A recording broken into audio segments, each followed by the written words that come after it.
I did not go looking for a missing town. At the time, I was working under contract for a university research project that involved digitizing historical cartographic material for a regional planning database. My role was limited and technical. I was not interpreting history or drawing conclusions. I was aligning layers, correcting coordinates, and flagging inconsistencies between historical and modern maps. The work was quiet and procedural. Most discrepancies were mundane. Towns that changed names, settlements that were absorbed into expanding municipalities, rail stops that vanished when the lines were dismantled. There were rules for how those things appeared in records. There was always a trace. The town first appeared on a county survey map dated 1931, issued by the U.S. Geological Survey. It was marked the same way as every other rural settlement in the area. A solid dot, a name printed in small serif text, no additional symbols. No indication that it was temporary or insignificant. I would not have noticed it at all if not for the follow-up process. When I overlaid the 1931 map against modern GIS data, the town did not appear. That alone was not unusual. But when I checked earlier and later census layers, the pattern broke. The town was listed in the 1920 census. Population just over 400. The 1930 census showed slight growth. Household counts, occupations, school enrollment. Everything you would expect from a small Appalachian town in that period. Then the entries stopped. There was no population decline, no footnote. No notation indicating evacuation, disaster, or administrative change. The town did not shrink, merge, or rename itself. It simply vanished. I assumed a clerical issue. Town names often changed spelling or were recorded differently by different agencies. I searched for phonetic variations, alternate spellings, nearby towns that might have absorbed it. Nothing matched. Postal route maps from the 1940s showed an empty stretch where the town should have been. Highway planning documents from the same decade rerouted roads around the area as if the land itself had become irrelevant. That was when the anomaly shifted from technical to unsettling. I brought the issue to the attention of the project supervisor, framing it as a data irregularity. He glanced at the maps, asked where I had sourced them, and suggested I log it as a legacy inconsistency. When I asked what that meant, he said it was a category used when older records could not be reconciled with modern data. I asked if we were supposed to investigate those. He told me it was outside the scope of the project. That answer stayed with me. A few days later, I visited the state archive in person. I requested county and corporation records and municipal dissolution filings for the region. The archivist, a woman who had clearly worked there for many years, retrieved several volumes and placed them on the table. None referenced the town. I showed her the 1931 map. She studied it carefully, tracing the printed name with her finger. Her expression did not change, but the way she held the paper did. She asked me where I had obtained it. When I told her it was part of a federal map series, she nodded slowly and slid it back toward me. "We don't maintain records for that location," she said. I told her that was not possible. The census records alone confirmed its existence. She did not argue. She only said, "Some places don't require maintenance." When I asked what she meant, she closed the ledger in front of her and told me I should return the map to its source. I left the archive with the distinct sense that I had violated an unspoken rule. The following weekend, I drove to the location indicated on the map. The coordinates led to a forested area approximately 40 miles from the nearest incorporated town. There were no road signs, no historical markers, no indication that anything had ever existed there. I parked on the shoulder of a narrow county road and walked in. The forest was dense but not untouched. I noticed depressions in the ground that followed straight lines.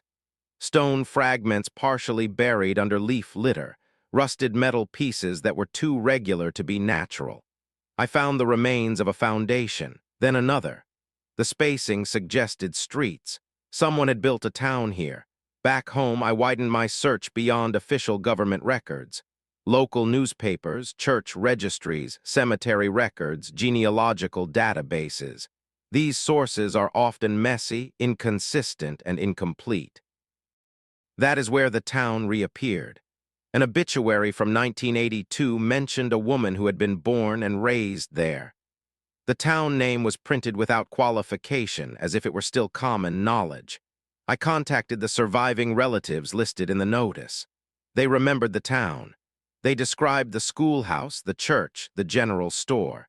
They spoke of neighbors, annual events, and the road that used to lead out toward the highway before it was closed. When I asked why the town no longer appeared on maps or in census records, there was a pause. Then one of them said, "They told us it was being handled." I asked who they were.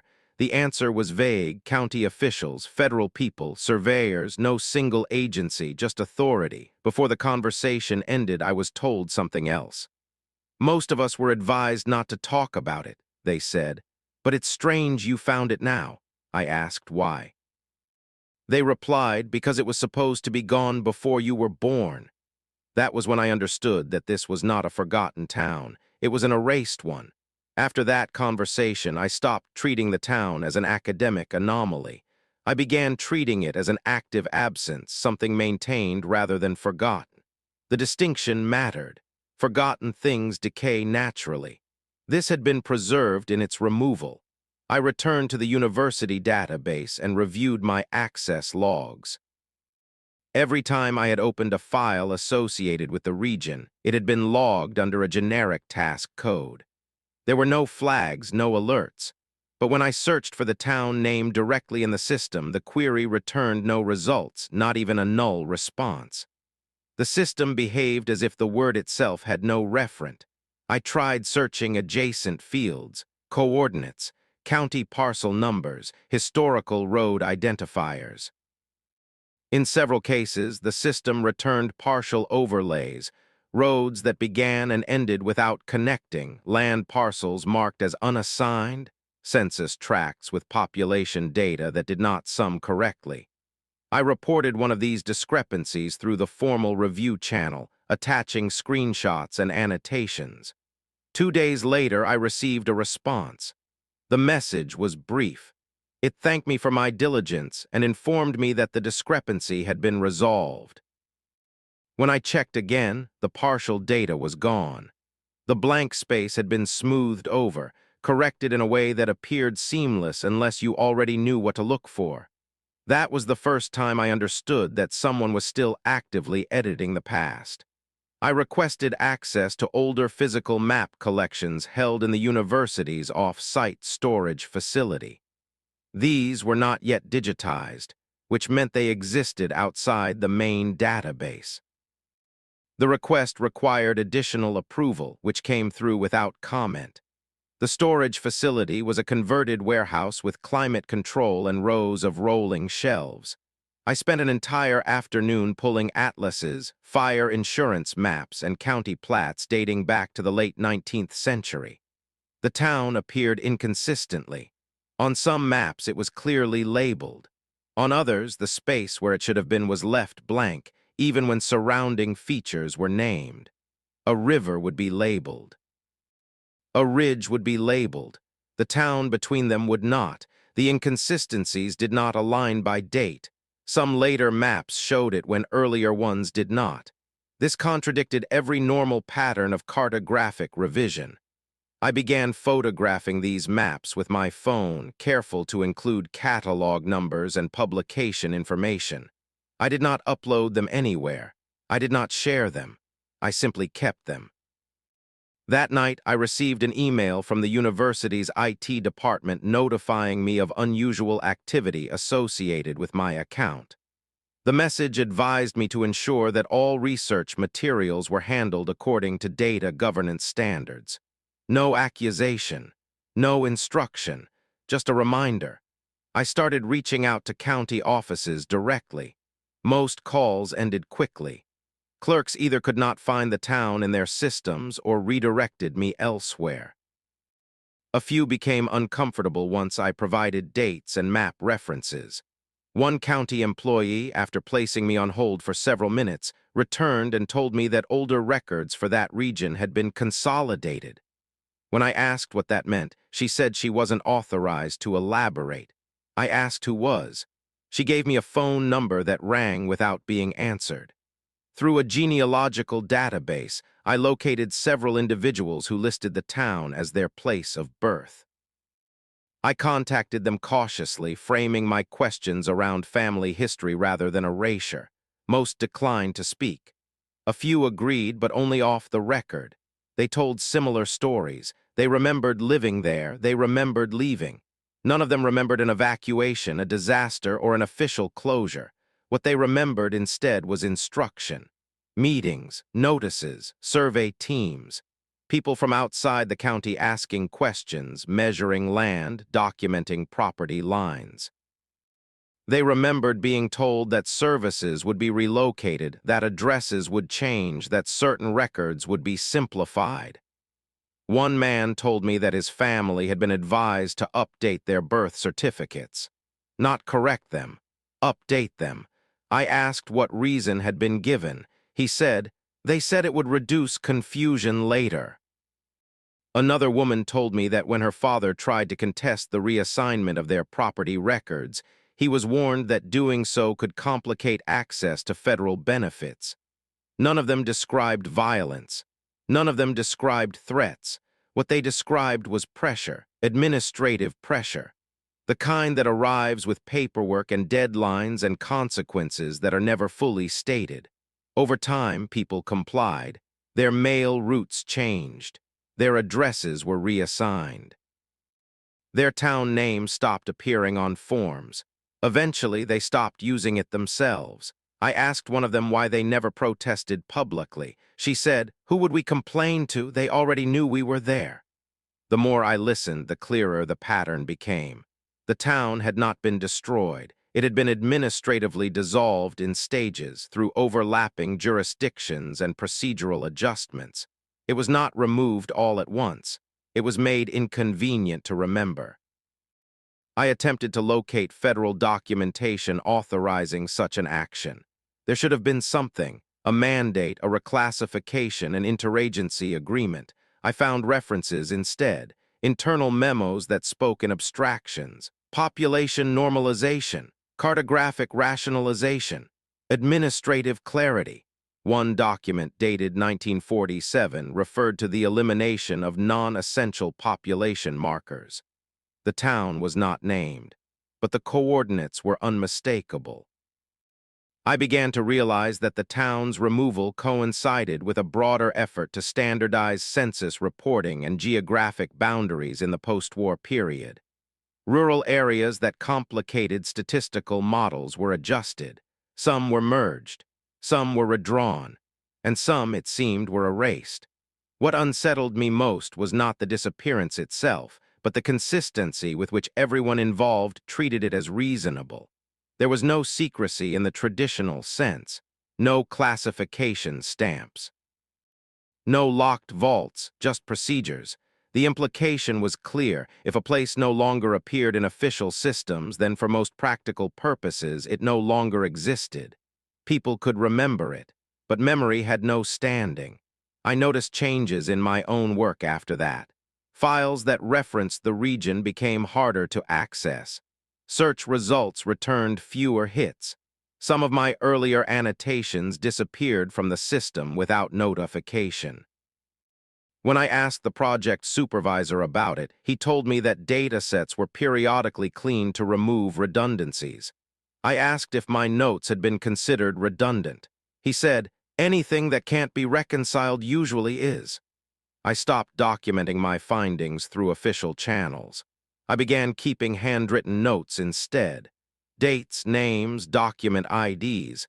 I stored them at home, separate from my work materials. It occurred to me then that if the town could be removed from records, so could any attempt to prove that it had existed. And that meant the burden of remembering rested entirely on individuals. Individuals who were aging, individuals who were dying. I returned once more to the forested site. This time I stayed longer. I walked further. I traced the outlines of what had once been streets. I found the remains of a cemetery. Most of the headstones were gone. A few fragments remained, half buried, their inscriptions weathered beyond recognition. One stone still bore a date. It was later than the town's last official appearance. Someone had been buried there after the town had been removed. Standing there, I understood something that I had not wanted to admit before. The erasure was incomplete, and that meant it was ongoing. I returned home that evening with the smell of damp earth still clinging to my clothes. I did not tell anyone where I had been. I did not write it down in any system that could be indexed. I washed my boots in the sink and poured the water down the drain slowly, watching the soil spiral away, thinking about how easily physical traces vanished compared to records. The following week, I received a request to attend a review meeting. It was framed as routine, a quarterly progress check on the digitization project. The email listed 3 attendees I did not recognize. Their addresses were not university domains. The meeting took place in a small conference room on the 3rd floor, one that was rarely used because it lacked video equipment. When I arrived, the others were already seated. They stood when I entered, polite, formal, their expressions carefully neutral. They introduced themselves as representatives from an interagency records oversight group. The name was long and forgettable, composed almost entirely of nouns. They did not explain how that group related to my project. They did not need to. The implication was enough. They thanked me for my diligence and noted that my work showed a high level of pattern recognition. One of them said that as if it were a compliment. Another said it as if it were a warning. They asked me what I thought my role was in the project. I answered honestly. I said my task was to preserve historical accuracy and ensure that the digitized archive reflected the full scope of available records. There was a pause after I said that, long enough to be deliberate. Then one of them asked if I believed that all records deserved equal preservation. I said yes.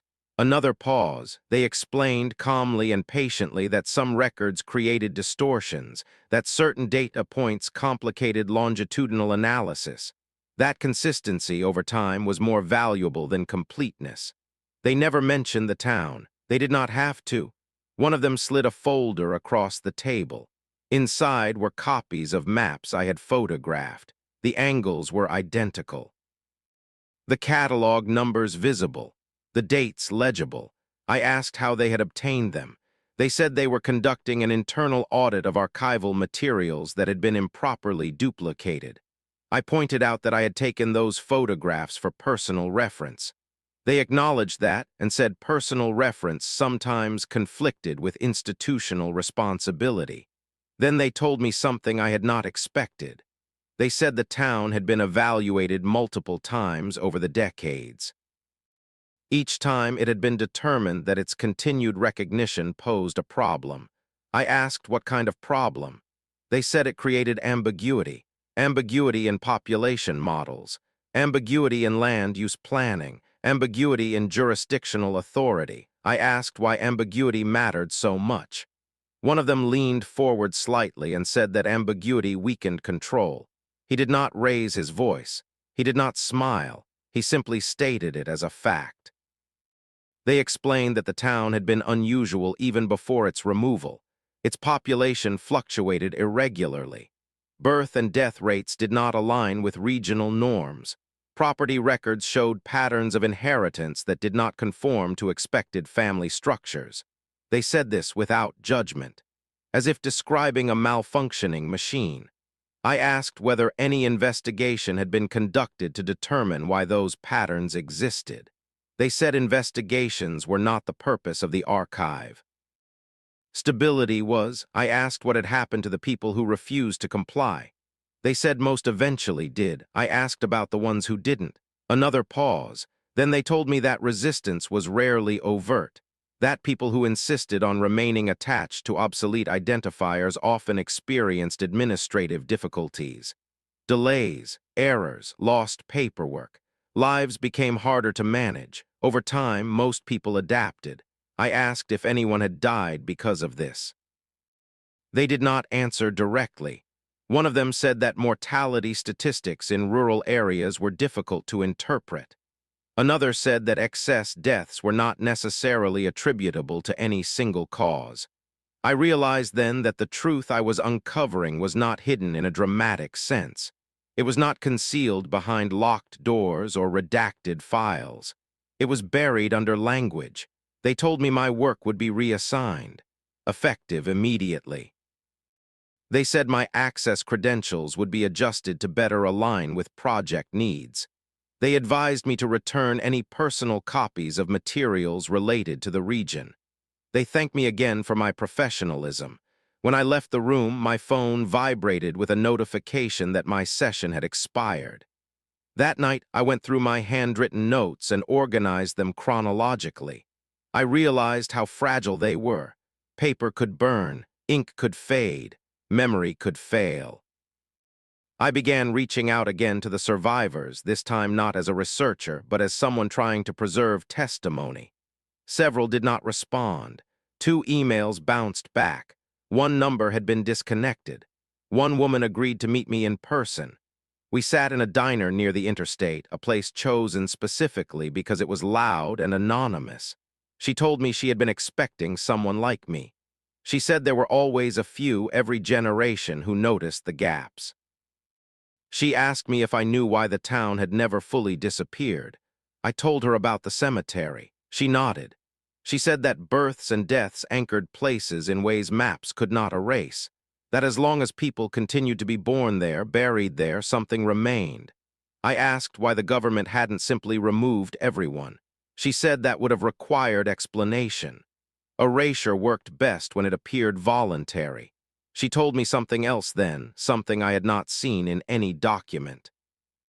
The town had been used as a control, an unclassified one, a place where variables were allowed to exist outside the norm so that deviations elsewhere could be measured. When those deviations became inconvenient, the control was removed, not destroyed, just dissolved. She said the reason the erasure was ongoing was because it had never been fully authorized. It had evolved, passed from one department to another, normalized. I asked her why she was telling me this. She said because she was tired. Because she did not want the last trace of the town to disappear with her. Before we left, she gave me a name, not the town's name, another one. A designation used internally, one that had never appeared on any public map. She told me to look for it in federal procurement records. I did, and I found it, buried in budget line items, environmental impact statements, infrastructure proposals that never materialized. The designation appeared again and again, always associated with land that was officially uninhabited. Except it was. That was when I understood the final shape of the truth. The town had not been erased because something terrible happened there. It had been erased because nothing extraordinary happened at all. It existed outside acceptable patterns, and systems built on control cannot tolerate that. I no longer work in archives. My access to institutional databases is limited. Some of my notes have gone missing, others I keep hidden. Sometimes when I search for my own childhood records, I notice inconsistencies, addresses that no longer correspond to places, school districts that don't exist. I recognize the signs now. Erasure does not announce itself, it corrects you quietly. And if you don't resist, if you let the records decide what was real, then one day you realize that something essential has been removed. Not just a town, but the proof that you were ever there.